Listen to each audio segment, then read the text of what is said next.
Good morning, my name is George. I'm head trader for sukiaso.com and this video is for Cartel Club. Let's go.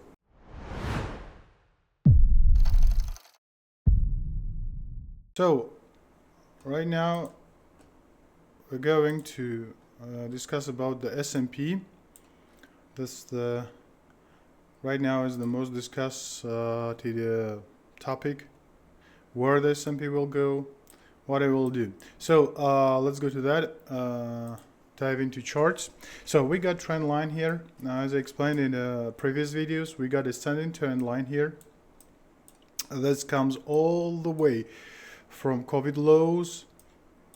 Here there is a beautiful pivot. We touched it there. Pivot, kissed, pivot. We broke this channel on the Trump tariffs, and then we bought out, and right now we're at the highs and we touched it again. So this is a weekly time frame. Right now we're trading under this trend line. Let's go to daily time frame. Let's see. The weekly time frame tells us generally what's going on. Daily time frame is the tradable time frame. So what we got here? We got trend line here also from tariff low. We touched it here on the sell-off. First pivot, second pivot, third pivot, and on fourth we broke out. I'll increase the screen size here. We broke this trend line here. We broke this trend line here, and we squeezed to that trend line and then broke the trend line with a gap. Yeah, I had last week I gave you the level to watch here. This was 68.44, and yeah, we came to the level. We bought out right now. We closed the gap, and yesterday we opened up with a gap, and the buyers actually, I'm telling this retail buyers bought these price bought out. What that means when this is when the gaps are opened high or low and they bought out too quickly, that means the trend is going to be ending. Why that says? Let's go to the hourly time frame. So why that means? That means they're the retail buyers. That means buyers like me, you, small hedge funds, not the big guys. Small traders, they're anticipating the trend will go on and go on. So big money will continue to sell us, and we are continuing to buy. That doesn't mean that it will end it right now and it will continue to go down, but it means that if you're going to touch this trend line here, there is a big possibility. It can renew the highs here, and if it can renew the highs, it can go to that line. There's a big possibility if we kiss it here, then we can go lower. I had a beautiful level here. Unfortunately, there was late at night here. From where I'm working, and the opening was in the morning from my time, and I wasn't at the computer. I was asleep, so I couldn't trade that because it was a good opportunity to buy out as we made the spring here. There is a test of this buyer. This is good buyer test. This is a spring. This means we took all. What it means, the stops were here. All the buyers that bought, the stops were here. The stops were here. So they took all the stops, and actually price went up. So what to expect right now? Right now, I'm expecting buying to continue. Let's see, because there are no levels to join the buyer or seller. Let's see how the price will react. Maybe there is a well. Right now we're in trading channel here, and maybe we can go up, down like that, and there is no trading in channel until we break out. So we'll see if it breaks out higher this level. Maybe after testing we can take this small movement, breaks out up of this channel, and it will retest it. Well, we can go to that trend line and we can take these movements, but until that, well, there is no trade. But what's most interesting right now, I will show you, if you know about the carry trade.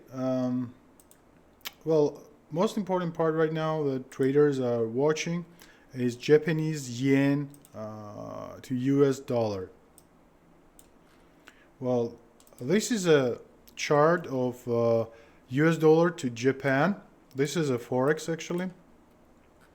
Why it's most interesting right now? So this is interesting, first of all, because Japanese, for a longer period, for 30 years, they had a 10-year yield. If you see the Japanese 10-year yield, this is a bond market. They had yield for borrowing the money. See, all the way from 2016 to 2023, they had lowest rates, like 0.2, 0.3, and the hedge funds were borrowing the money in Japan for 0%, like this is nothing, like 0.23%, and then they were going to the Forex market, to that market, and they were buying the dollar.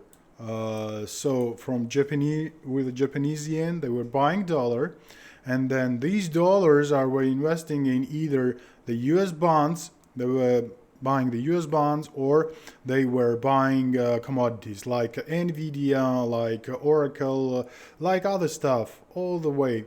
So even the BTC, and they were making the liquidity, and this market is going to as more as 1.1 trillion. So this carry trade is very big.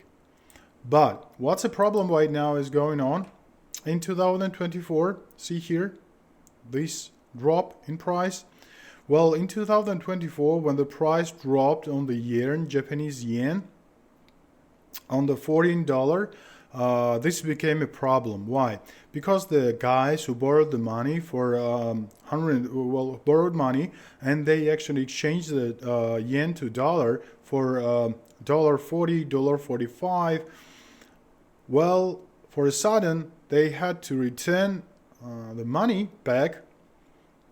And when I bought the dollar for 150, exactly, I had to return the money for $1.40. So I lose 10 yen. This means I have to pay back more than I got interest, than I got profit from that. So what's the most levels that I'm watching right now? First of all, the thing is why we're saying right now that this is a problem. So first is the first thing is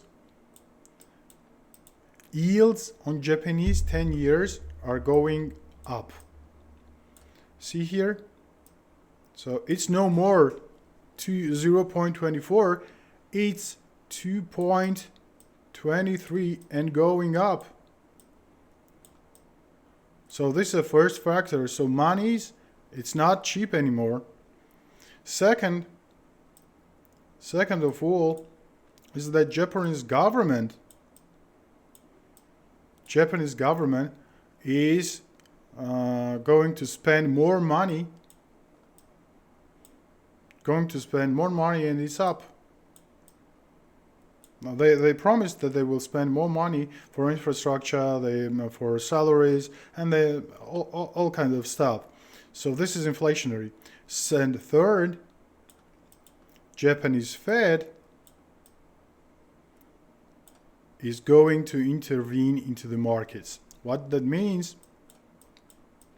Well, they will sell dollar and they will buy yen to strengthen the yen. Why?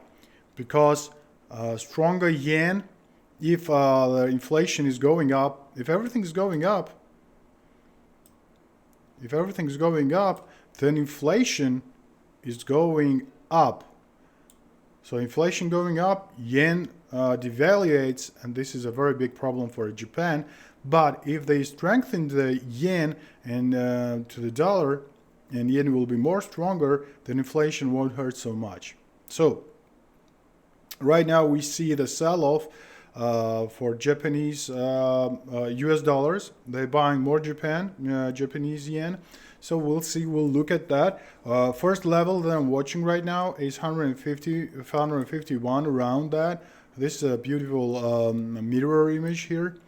Here touch, here we squeeze down the level, we test it again, we came to that one, we broke this level, well, came to that one, we broke again, we tested again, we came to that level, broke up, and so on. So this is a good level to watch.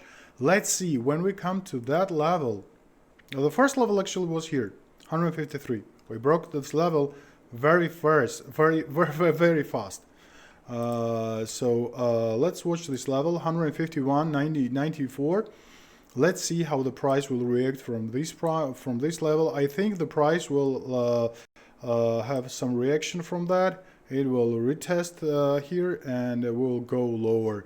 If the Japanese will intervene to market, they will sell more dollars and they will buy more yen. Also, the problem is that where the Japanese Fed will take the money, will they sell more the assets or something like that? No, they will sell U.S. bonds. So they will send U.S. bonds, and they will have more dollars. They will get for U.S. bond more dollars, USD, that they will invest, that they will sell then to buy JPY.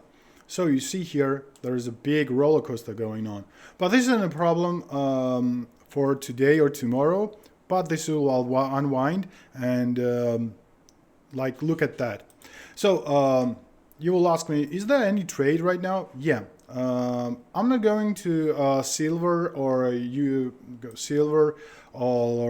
gold or something like that, because they are going parabolically.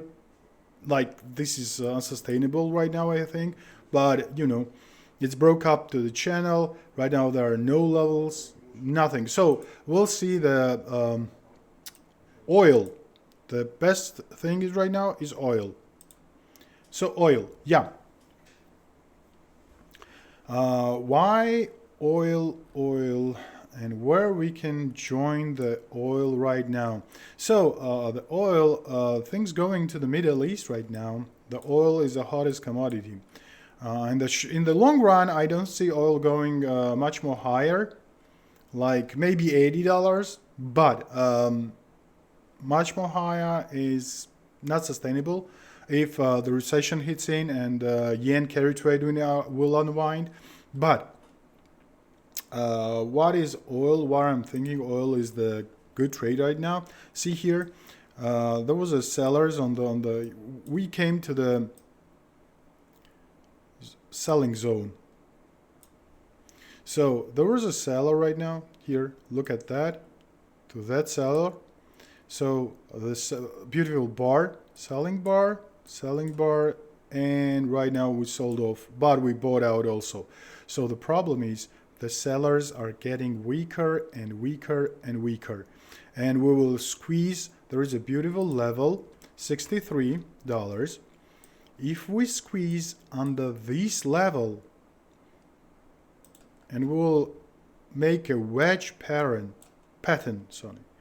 wedge pattern here, like that, it will squeeze, it will break out, and there is a great trade until next seller, because we will break out to that descending trend line, and also will break to that beautiful level.